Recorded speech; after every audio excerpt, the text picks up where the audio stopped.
Bonjour. Nous avons vu dans la première leçon que la volonté de préserver notre propre vie est l'expression de l'instinct de conservation.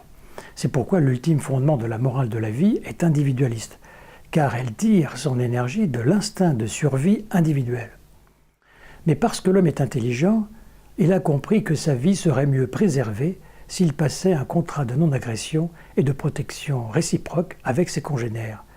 Au cours de l'histoire, l'efficacité de la solidarité et de la socialisation par le jeu de la sélection naturelle a préservé les individus et les sociétés qui ont su instaurer une sécurité réciproque.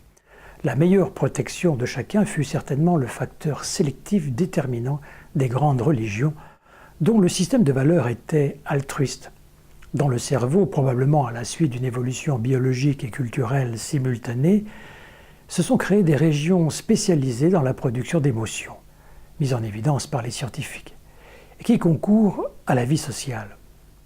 En répondant à un besoin ou à un plaisir d'un congénère, l'individu crée la possibilité d'une réciprocité.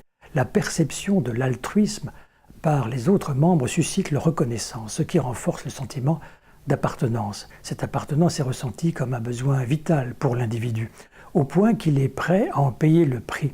Sa crainte d'être rejeté hors du groupe est justifiée par la peur d'être condamné à la solitude face au plaisir et au danger. Il sait que les nuisances envers le groupe, comme la trahison et les mensonges, lui font prendre le risque du rejet. Avec le temps, la sélection naturelle a fait évoluer le cerveau si bien que, aujourd'hui, l'idée de l'exclusion stimule une façon plus ou moins intense, selon l'éducation, une de ces régions qui fait éprouver un sentiment d'angoisse insupportable. Le rejet de cette angoisse concourt naturellement à l'émergence de la solidarité dont la mise en œuvre crée un sentiment de bien-être. Ainsi, la morale de la vie dont le projet est la protection individuelle et collective de la vie humaine est bien en accord avec la finalité génétique de cette espèce. La morale de la vie, ou la morale laïque, apparaît comme une extension des lois de la biologie.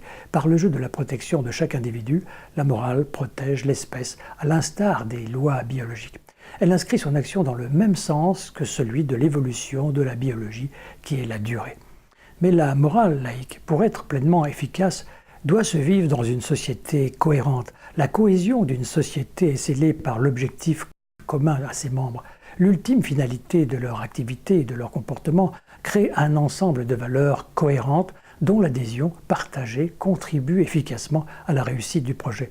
Si la survie de l'espèce humaine par la sécurité et le confort de chaque individu est le projet commun, la cohérence des valeurs morales définies par ce projet induira des comportements communs efficaces pour sa réussite. En revanche, au sein même d'une société, la coexistence de communautés aux morales spécifiques crée des dissensions en proportion des divergences de leur ultime projet et par conséquent des valeurs qui en découlent.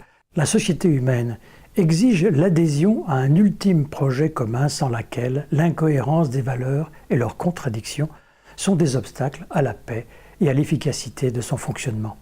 La morale laïque est la morale de la vie, elle est la morale universelle. Son projet peut rassembler tous les êtres humains car tout homme veut vivre, que ses enfants vivent ainsi que toute sa descendance. La morale laïque est la plateforme culturelle sur laquelle peuvent cohabiter dans la paix toutes les religions, toutes les cultures qui respectent la vie humaine.